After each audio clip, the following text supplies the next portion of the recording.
Hey friends, how to make such columns in Notion.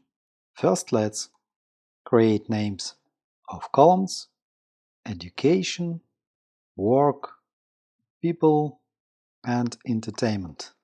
Then let's color it. Click on 6 points, then color and choose any color. The same action, it will be blue color, green color, and red color foreground. It's a mistake. Next, let's make columns. Drag 6 points to move and drop here. Drag and drop and drag and drop.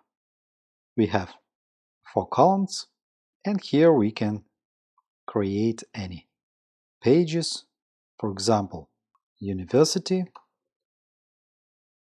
add icon, return, and we have our new page inside column education. And let's move it in education column.